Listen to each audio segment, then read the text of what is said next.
Bien, alors vous avez bien compris qu'on vous a réunis aujourd'hui parce qu'on allait parler d'orientation et en particulier parce qu'on va rentrer dans ce qu'on appelle l'orientation active. Active, ça vous parle? Ça veut dire que jusque maintenant, tout ce qui était orientation, c'était plus tard.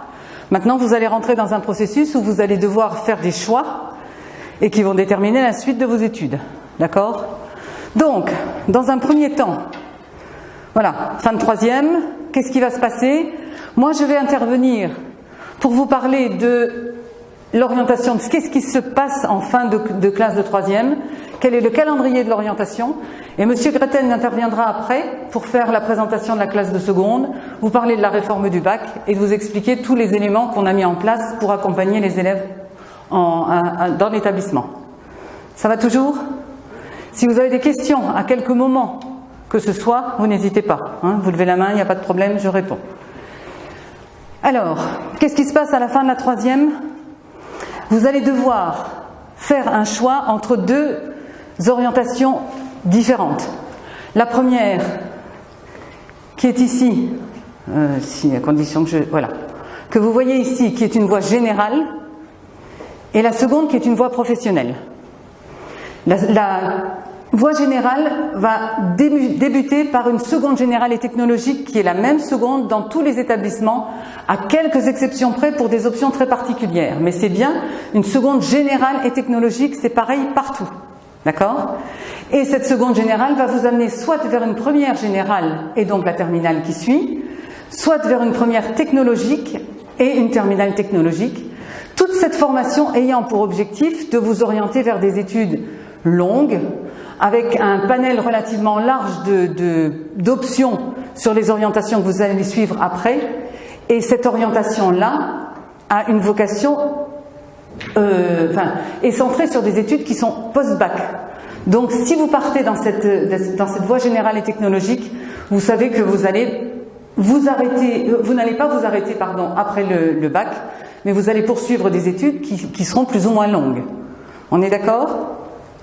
Donc, je vous parlais de la première générale, ou alors, après la seconde, une première technologique. La différence entre les deux étant que, comme leur nom l'indique, tout ce qui est général, ça va être des matières que vous connaissez, les français, les maths, l'histoire géo, des matières que vous manipulez depuis longtemps. Les matières technologiques sont un peu plus techniques, évidemment. Deuxième possibilité, après le collège, une orientation professionnelle. Là aussi, vous comprenez bien, comme son nom l'indique, l'orientation professionnelle, ça veut dire que vous envisagez éventuellement un cursus plus court et que vous allez aller plus vite vers le monde professionnel. Deux possibilités, une seconde professionnelle ou un CAP. Dans tous les cas, si vous faites ce choix-là, il est bien évident qu'en amont, il faut que vous ayez réfléchi et que vous ayez déjà une idée précise du domaine qui vous intéresse. Parce que vos choix vont être faits en fonction de ça. Vous allez vous orienter vers une seconde professionnelle spécialisée dans la menuiserie, dans l'hôtellerie, voilà. Mais dans tous les cas, vous faites déjà une orientation et elle est déjà très restrictive. Ce sera plus difficile d'en sortir, vous imaginez bien.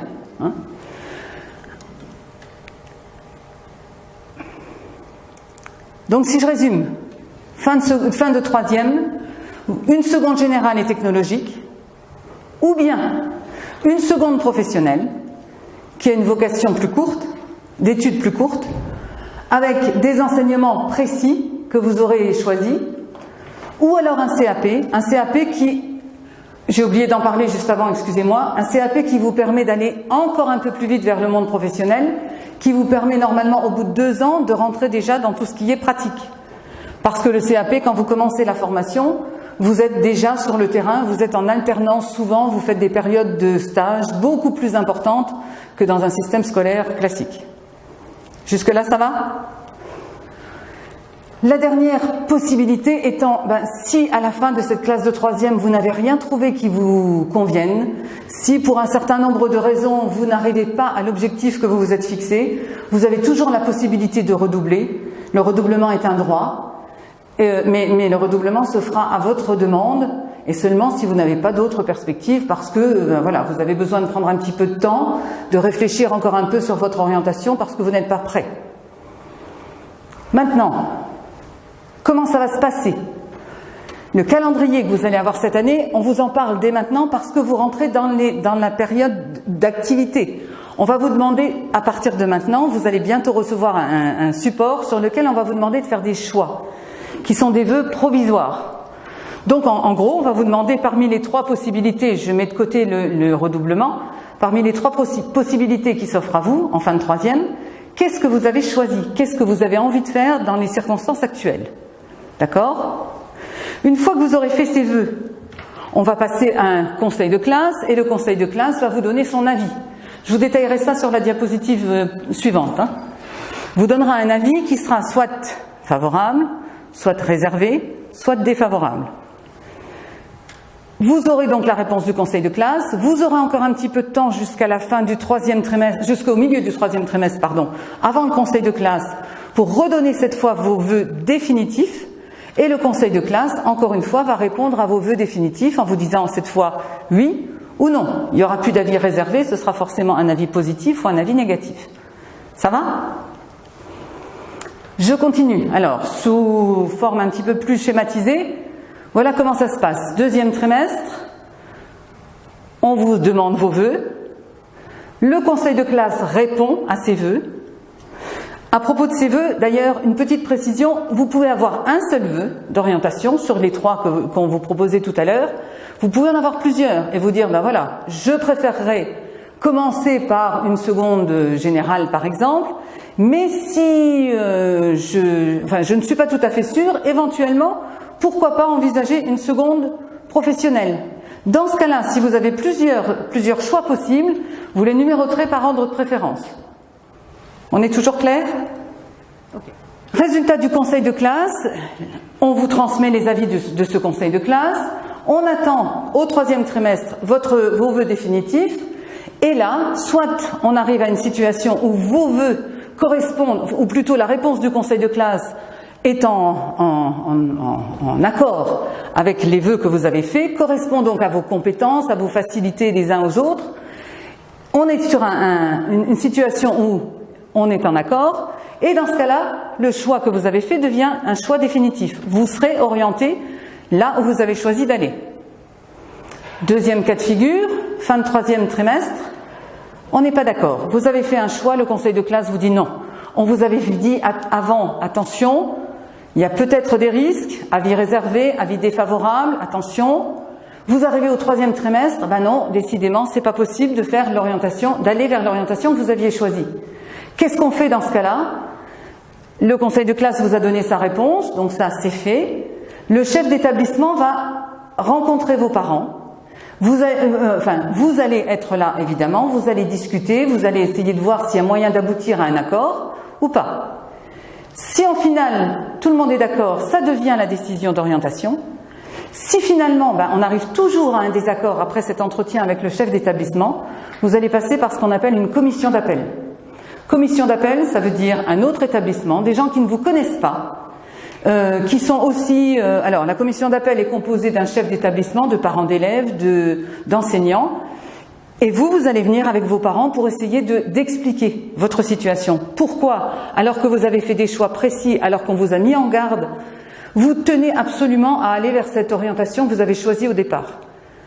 Et la commission d'appel va entendre vos arguments, et va vous donner une réponse, qui celle-là sera une décision définitive. Il n'y a plus de recours derrière. Si la commission d'appel vous dit, finalement, on accepte, on vous laisse une chance, ça deviendra votre orientation. Si la commission d'appel est opposée, il va falloir que vous ayez un plan B.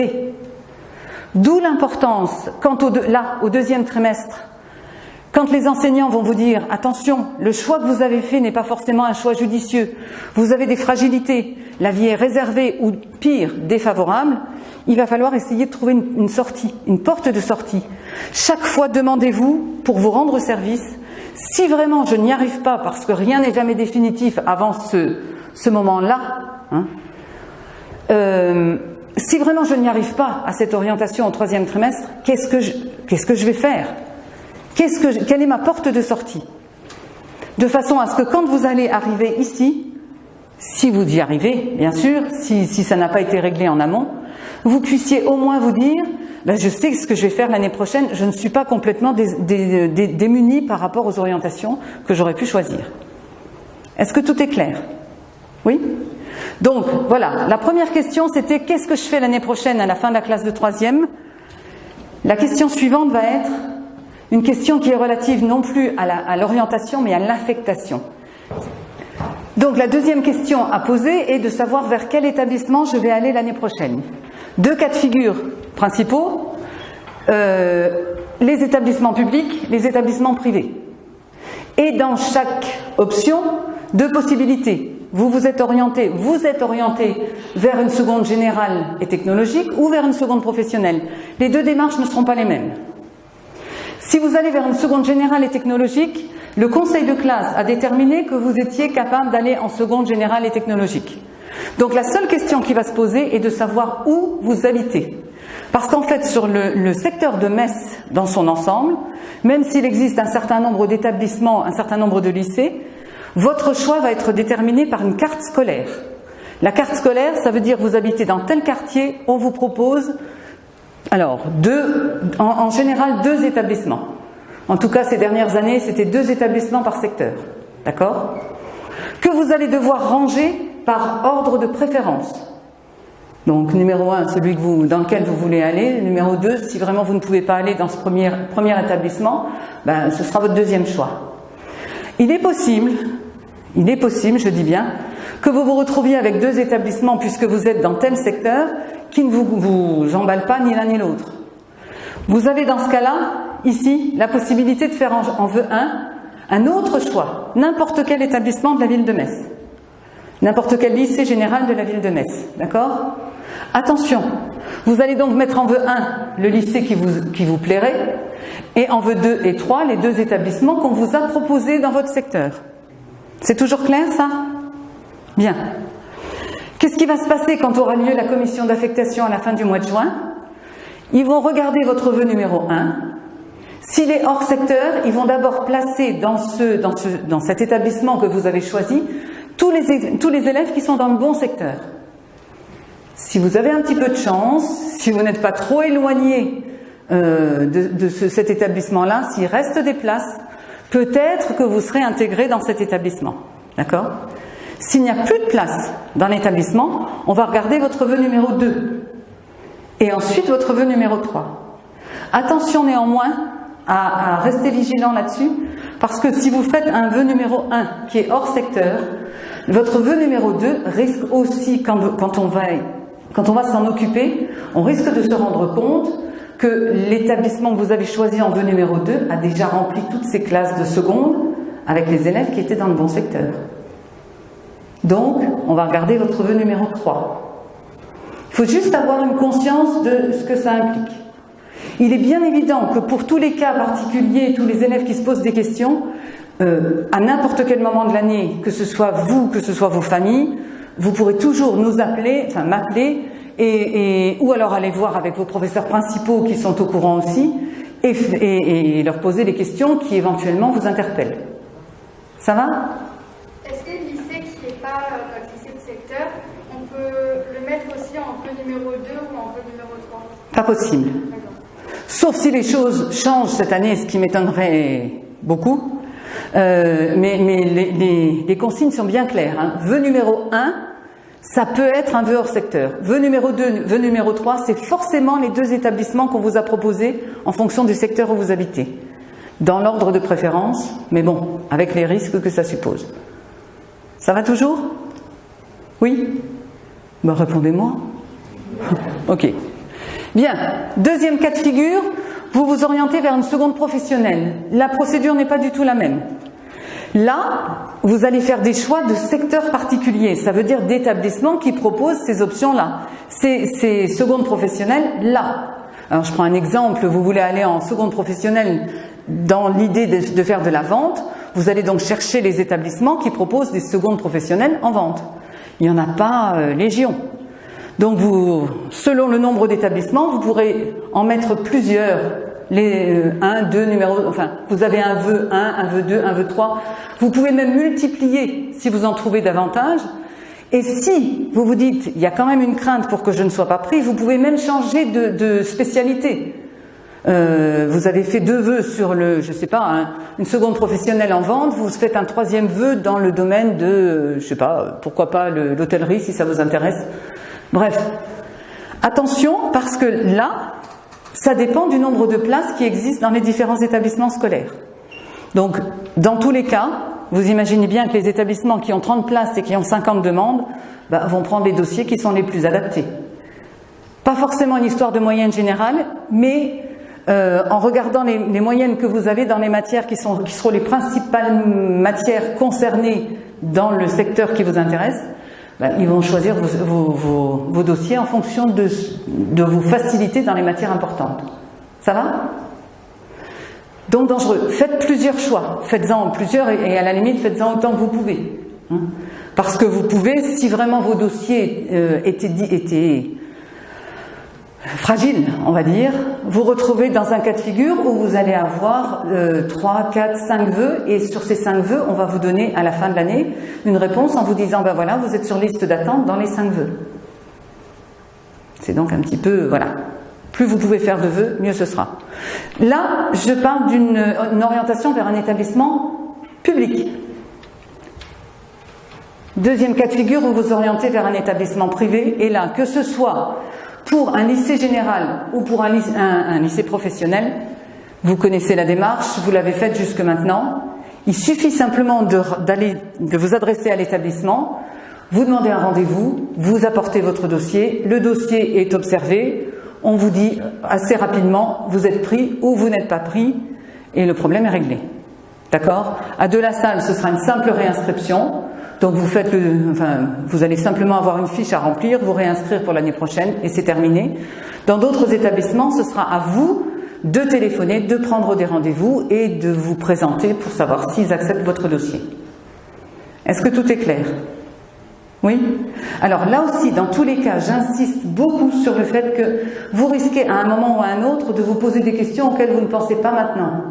Adressez-vous à vos professeurs principaux, ils vous aideront. Et dans tous les cas, vous savez où est mon bureau, vous venez, chaque fois que vous avez un petit peu de temps, vous pouvez vous présenter à mon bureau.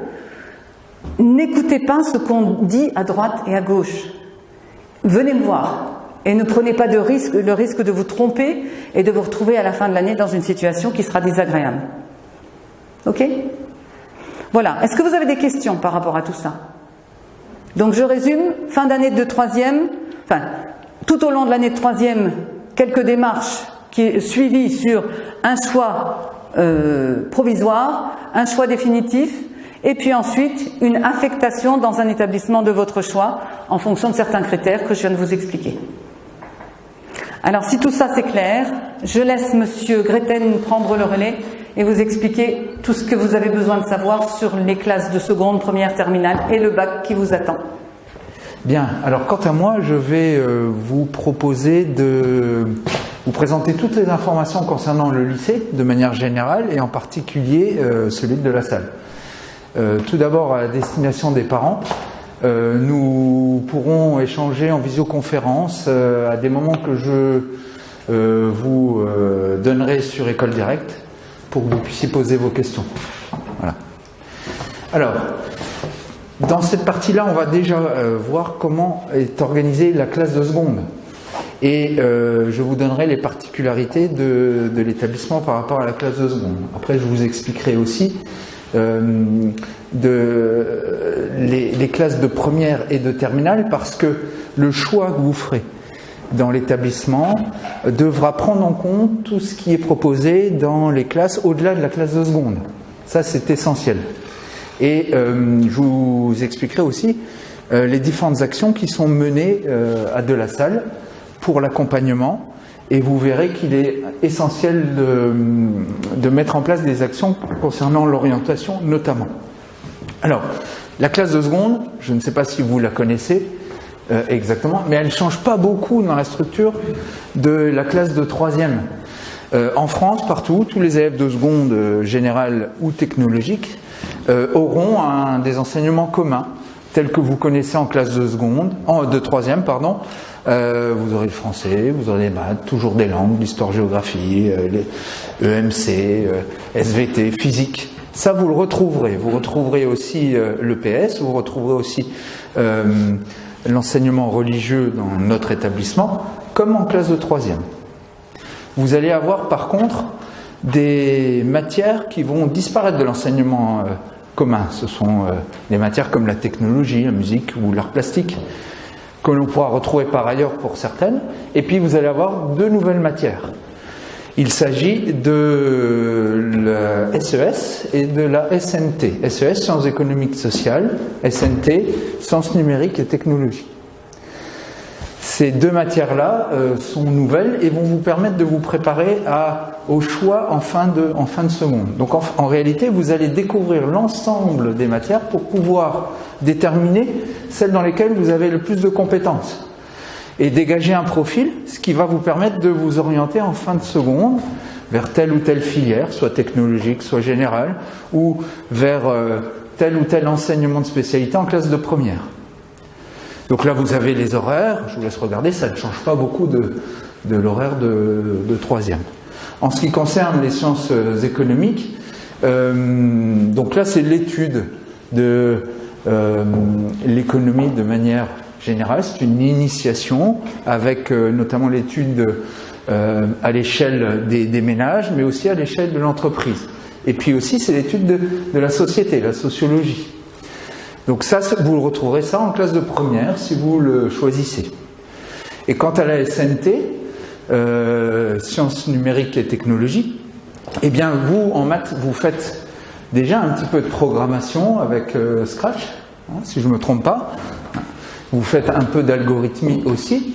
Eh bien là, c'est une matière dans laquelle vous allez parler informatique, que ce soit au niveau de la structure d'un ordinateur, mais aussi dans la programmation, avec un langage qui est Python, et puis de l'algorithmie, comme vous le faites un peu en maths, mais là, de manière un petit peu plus poussée. Cette matière-là est aussi une initiation à une autre matière que l'on retrouve en première, que l'on appelle NSI, numérique, sciences de l'informatique. En classe de seconde, vous aurez, et là je vais revenir sur la diapositive initiale, vous avez des particularités dans les différents établissements. Notre établissement propose une classe européenne anglais. Plusieurs lycées proposent des classes européennes aussi en anglais, d'autres en allemand. Nous proposons une classe européenne sur 2 classes, c'est-à-dire 50 places sont offertes, alors qu'en général il y a une classe européenne dans les établissements de lycée. Alors, 50 places, vous pourrez postuler par le biais d'une lettre de motivation et puis on fera une sélection en fonction de cette lettre de motivation, de votre projet et aussi de vos compétences scolaires, au niveau de l'anglais, mais de manière générale à supporter un enseignement supplémentaire lors de votre scolarité. Alors, c'est quoi la classe euro ? L'objectif, c'est déjà de développer des compétences en anglais, mais aussi s'enrichir culturellement par rapport à cette langue-là. En classe de seconde, vous aurez 1 heure de plus dans votre emploi du temps, qui est en fait 1 heure dans une matière, c'est la SVT en seconde, qui est enseignée à 100% en anglais. En classe de première et terminale, actuellement c'est l'histoire géo qui est la matière enseignée en anglais. C'est ce qu'on appelle la DNL, discipline non linguistique. En classe de terminale se rajoutera alors 1 heure d'anglais spécifique à l'euro, tout ça dans le but de vous permettre d'avoir sur votre bac une mention section européenne. L'objectif de la classe euro, c'est aussi de vous permettre de valoriser cela. Et je reviendrai tout à l'heure sur l'importance des choix que vous allez faire en plus du tronc commun dans vos matières en lycée. Parce que l'objectif, et ça c'est le fil conducteur de notre travail au lycée, c'est vous préparer à construire votre projet professionnel. Et construire son projet professionnel, c'est pas juste suivre des enseignements, mais c'est aussi développer des particularités. choisir une section européenne, c'est une particularité. Donc c'est un vrai plus après dans l'orientation après le bac. Et donc la section européenne permet cela, et notamment en terminale, vous avez la possibilité de faire valoir vos compétences à travers une certification qu'on fait passer à nos élèves. Actuellement, là, dans 3 semaines, nos élèves de terminale vont passer des épreuves écrites et orales pour justement avoir la certification B2 en anglais. Et c'est réservé uniquement à ceux qui ont fait la section euro. Alors, quand je vous ai dit, on développe ces particularités. Ça, c'est essentiel. Et vous avez la possibilité de les développer à travers des options que l'on rajoute aux enseignements communs. Et notamment, en classe de seconde, les options que l'on peut choisir sont celles-ci. Vous avez le droit de choisir une option en plus dans les enseignements généraux, parmi celles qui sont là. Alors vous avez le latin, pour ceux qui ont déjà fait latin, vous avez le chinois, y compris pour les débutants. D'ailleurs, en général, vous êtes tous débutants quand vous prenez cette option. Actuellement, nous avons une quinzaine d'élèves en classe de seconde qui suivent cette option et ils adorent. Et ça, c'est un vrai faire-valoir dans votre dossier. En fin de terminale, imaginez, vous avez suivi pendant 3 ans un enseignement en chinois. Eh bien, quand vous avez des écoles de management, des écoles de commerce ou des classes préparatoires aux écoles de commerce, qui voit arriver un candidat qui a des rudiments en chinois, ben c'est un vrai plus dans son dossier. Vous avez la possibilité de poursuivre la LV3 espagnole pour ceux qui ont déjà espagnol. Parmi vous, est-ce qu'il y a des élèves qui sont bilingues là? Non. Donc vous n'êtes pas concerné. Mais quelqu'un qui aurait suivi l'anglais, l'allemand et l'espagnol en classe de 3e, eh bien, pourrait très bien garder l'anglais en première langue, l'allemand en 2e, et puis l'espagnol en 3e langue. Voilà. Donc l'objectif, c'est évidemment de développer des compétences littéraires, linguistiques. Et vous avez aussi des options en arts plastiques, en musique, en EPS, métier du sport. Alors ça, ce sont des options qui sont des vrais faire-valoir aussi. Parce que quand on recrute, après le bac des jeunes, ils sont tous bons en maths, ils sont tous bons en langue, en anglais, etc. Ils ont tous de très bons dossiers. Ce qui fait la différence, c'est le petit plus. Ça va être le sportif de haut niveau, parce que c'est quelqu'un qui va savoir se dépasser le jour J, gérer son stress. Ça va être le créatif, celui qui a des idées que les autres n'ont pas. Alors ça, les options culturelles permettent de le faire, comme l'art plastique, comme la musique. Sachez simplement, quand vous allez faire vos choix de lycée, prenez bien en compte cela.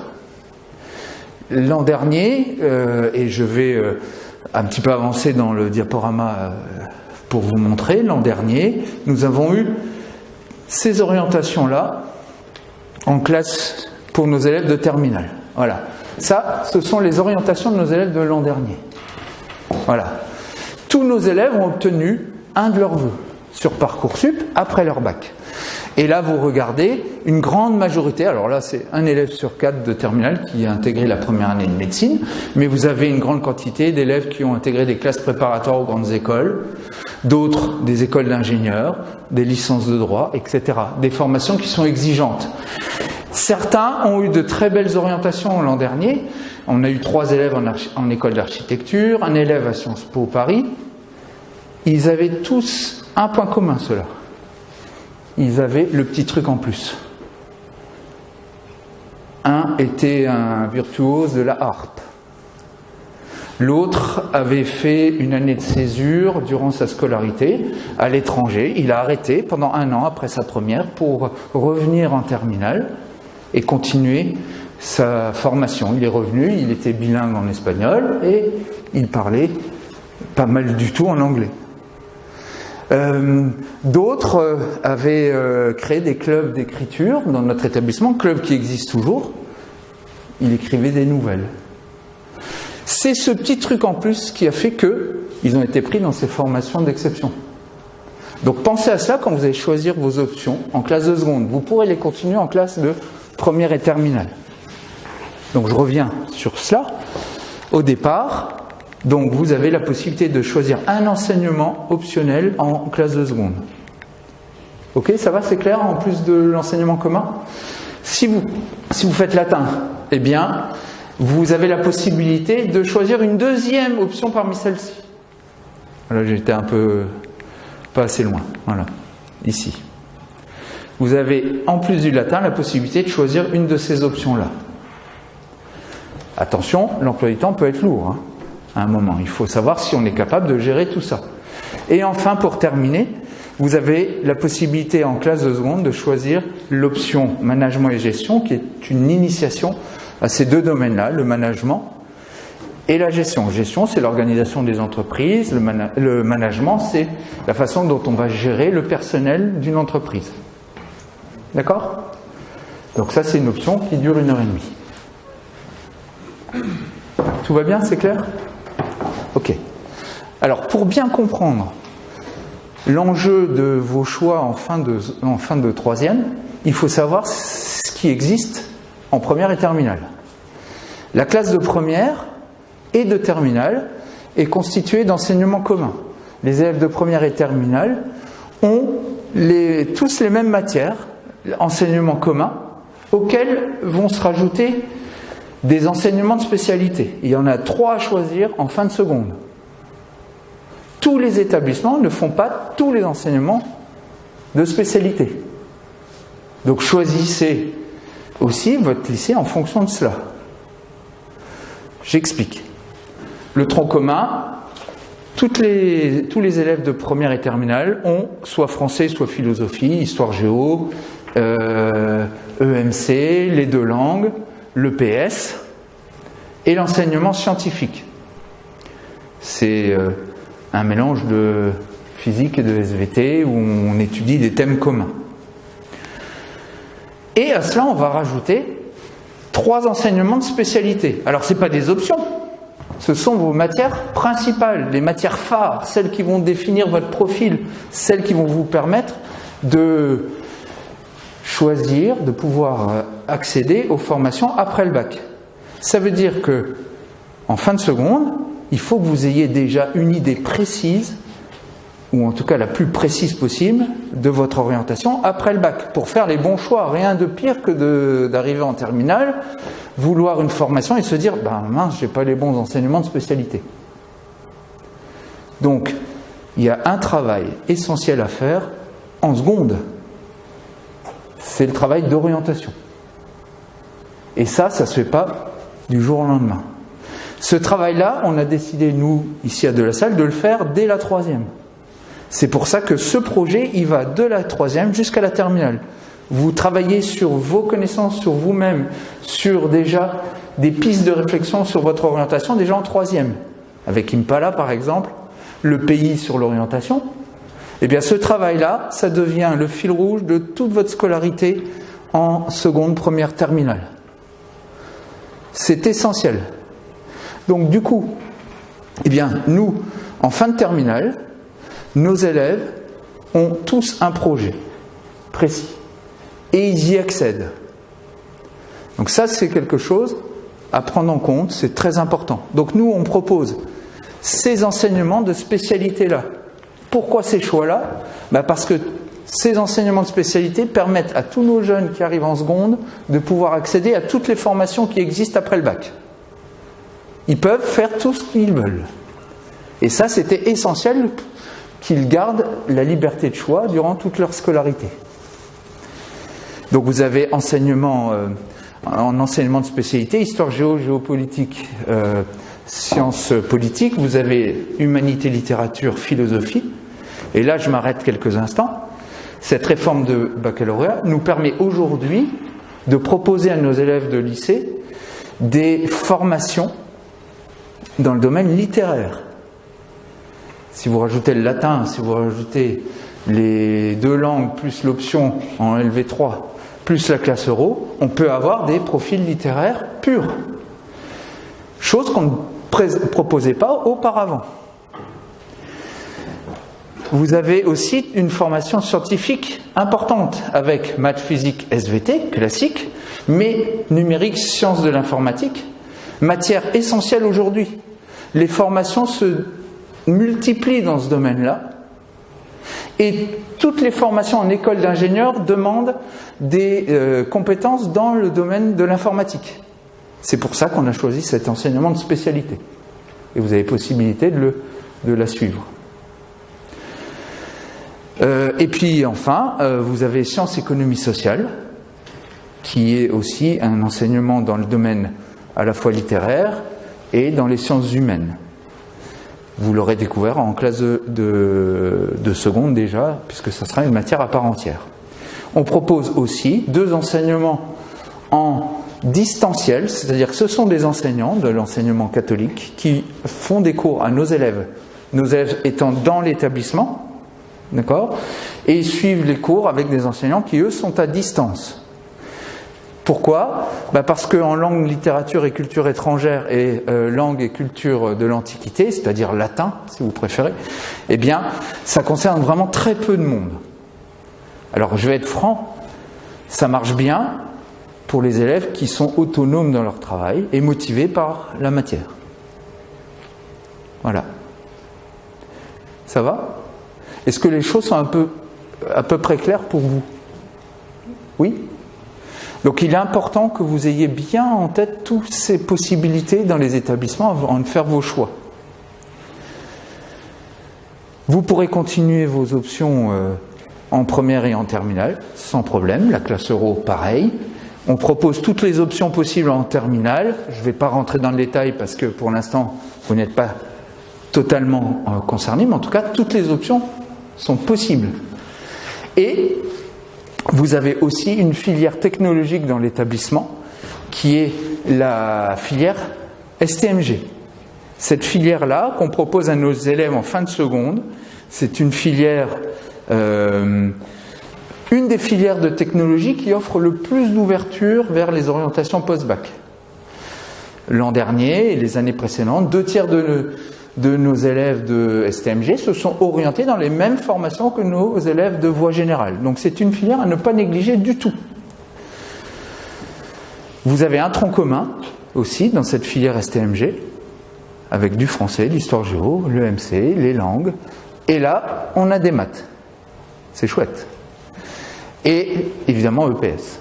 Alors du coup, les spécialités, elles sont imposées pour la filière STMG. Elles sont imposées, c'est sciences de gestion, numérique, management, droit et économie. Voilà, ça c'est pour vous proposer, vous présenter tout ce qui existe dans l'établissement.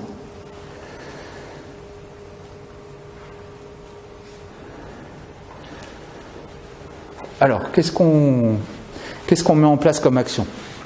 Nous, notre objectif prioritaire, c'est de vous permettre de vous épanouir, de réaliser vos rêves, vos projets professionnels, de le construire petit à petit. D'abord, il faut vous assurer une formation solide, donc des connaissances dans les enseignements, mais aussi vous apprendre à travailler, les méthodes de travail. Ça, c'est un travail qui est aussi sur 3 années de lycée. Et enfin, construire son projet. C'est le fil conducteur, c'est-à-dire que le travail sur l'orientation est essentiel. Ce point-là est important dans le choix de votre établissement l'an prochain. Parce que pour s'épanouir et créer son projet, il est nécessaire d'apprendre à se connaître. Vous avez commencé déjà en 3e là. De pouvoir évoluer dans un environnement favorable. De pouvoir être acteur de votre scolarité. Ça, c'est important. Si vous n'êtes pas acteur de votre scolarité, il ne se passera rien, ou pas grand-chose. Et pour ça, dans l'établissement, à De La Salle, eh bien, on va mettre en place un accompagnement précis sur l'orientation, votre construction de projet. On va vous permettre, vous l'avez très bien vu dans la cour, vous le voyez tous les jours, vous allez intégrer un bâtiment tout neuf, avec des outils tout neufs et les meilleures conditions de travail. Et vous allez être acteur. acteur à partir du conseil des lycéens. Le conseil des lycéens, c'est laisser les élèves construire, créer des manifestations, des événements. Mais pas que, c'est gérer le foyer. C'est aussi intervenir dans le monitorat. Vous connaissez le monitorat, vous le faites, vous le faites depuis la classe de 6e. Eh bien là, on laissera les élèves de lycée organiser cela. On coopère. Les élèves de terminale viennent aider les élèves de seconde, etc. Voilà. Donc, qu'est-ce qui vous attend par rapport à la préparation du baccalauréat? Vous aurez des DS de 2 heures en classe de seconde, en première, 4 heures en terminale, de manière hebdomadaire. Hein, c'est comme vous en 3e, vous c'est 1 heure, vous voyez, on avance petit à petit. Vous allez avoir des bacs blancs, il y en a un en seconde, un en première, 2 en terminale. Vous allez avoir des préparations au grand oral. Les élèves de seconde, première et terminale, à chaque semaine d'orientation, font des ateliers. Des ateliers pour apprendre à gérer son corps, à gérer son stress, pour apprendre à se tenir correctement, apprendre aussi à s'exprimer clairement, apprendre à argumenter. On fait des débats, par exemple. Et il y a donc le monitorat dont je vous parlais il y a quelques secondes. L'orientation, tous les lundis, ici, exactement comme ça se passe.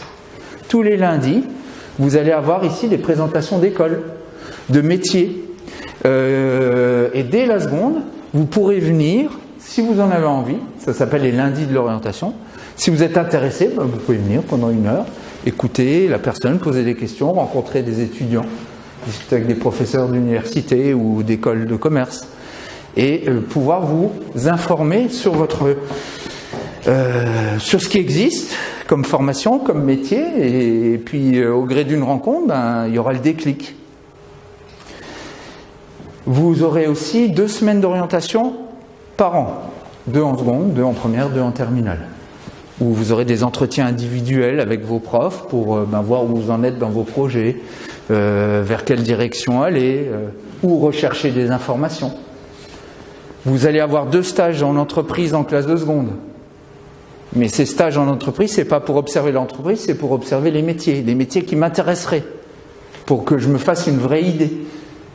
Vous allez aussi avoir des stages d'immersion. Les stages d'immersion, c'est en terminale, on passe une journée dans l'école que l'on aimerait intégrer l'année d'après pour voir si ça me convient. Et puis vous continuerez à travailler avec Impala. Voilà. Vous connaissez tous Impala? Voilà. Vous continuerez à travailler. Ce ne seront pas évidemment les mêmes ateliers. Et enfin, pour terminer, lorsque vous serez en terminale, on vous proposera de renforcer vos compétences dans les matières que vous aurez besoin de bien maîtriser pour votre orientation après le bac. Pour les formations exigeantes par rapport à l'orientation, exemple les classes préparatoires aux grandes écoles, exemple intégrer une école d'ingénieur, une école de commerce, eh bien on va vous proposer la prépa sup. La prépa sup, ce sera des moments dans l'année, pendant les vacances ou le samedi matin, où vous allez renforcer vos compétences au-delà de ce qu'on attend dans la classe de terminale pour vous préparer aux orientations post-bac. On vous proposera aussi, à ce niveau-là, je vais vous le donner tout de suite, un travail sur la méthodologie. Parce que lorsqu'on rentre, par exemple, en première année de médecine, on a intérêt à être au point en termes de méthode de travail, savoir anticiper, savoir s'organiser. Et puis, on va vous préparer aussi aux entretiens. Parce que quand vous serez en terminale, vous allez passer, pour certains, des entretiens de sélection pour rentrer dans telle ou telle école. Voilà. Donc ça sera évidemment pas obligatoire à tous. Hein. Ceux qui veulent y participer pourront y participer. Tout ça réuni, eh bien, nous permet d'aller vers le principal objectif, c'est que vous puissiez trouver votre chemin et réussir à intégrer l'école que vous voulez absolument en fin de terminale.